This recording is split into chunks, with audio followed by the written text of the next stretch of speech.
ప్రతి సమస్యకు పరిష్కారం ఈగలై ఛానల్. నమస్కారం, ఈగలై ఛానల్కి స్వాగతం.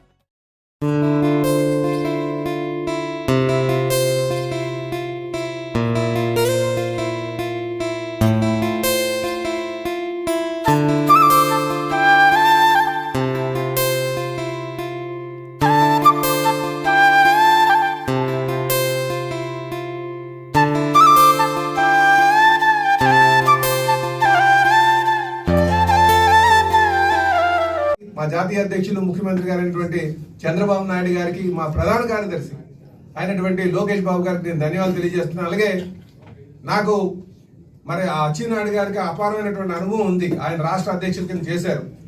అలాగే మన కళా వెంకటరావు గారు చేశారు. మళ్ళీ ఉత్తరాంధ్ర ప్రాంతం సంబంధించినటువంటి నాకు ఇచ్చారు. అంటే చంద్రబాబు నాయుడు గారి యొక్క ఆలోచన విధానం మీరు చూడాలి. ఉత్తరాంధ్ర ప్రాంతానికి రాష్ట్ర అధ్యక్షుల పదవి ఇవ్వాలి, వాళ్ళకు మంచి సముచిత స్థానం కల్పించాలని ఒక ఆలోచన, ఖచ్చితంగా వాళ్ళ నమ్మకాన్ని ముందుకు తీసుకెళ్తామని చెప్పి తెలియజేస్తూ, అలాగే అటు అచ్చెన్నాయుడు గారి ఒక అనుభవాన్ని, అలాగే మా కళా వెంకటరావు గారి అనుభవాన్ని కూడా ముందుకు తీసుకొని మరి నేను ముందుకు వెళ్తానని చెప్పి తెలియజేస్తూ, మరి నాకు అన్ని వేళలా సహకారాలు అందించినటువంటి మా శాసనసభ్యులందరికీ కూడా, మా అధ్యక్షుల వారికి, పార్లమెంట్ అధ్యక్షుల వారికి కానీ, లేకపోతే మా శాసనసభ్యులు గండిబాబుజీ గారికి, అలాగే మా శాసనసభ్యులు వెలగపూడి గారికి, మా సోదరులందరికీ కూడా ఈ సందర్భంగా ధన్యవాదాలు తెలియజేస్తూ మీ అందరికీ కూడా ధన్యవాదాలు తెలియజేస్తాను. రుషికొండ ప్యాలెస్కి వెళ్ళి అంతా చూశారు. ఈరోజు కొంతమంది అంటున్నారు, దానికి చూస్తే గానీ మనకి ఎంత డబ్బులు వృధా చేశారో మీ అందరికి అర్థమై ఉంటుంది. అది ఇది మళ్ళీ కొంతమంది ఏమంటున్నారంటే స్టేట్ గెస్ట్ హౌస్ కింద మెయింటైన్ చేయమని.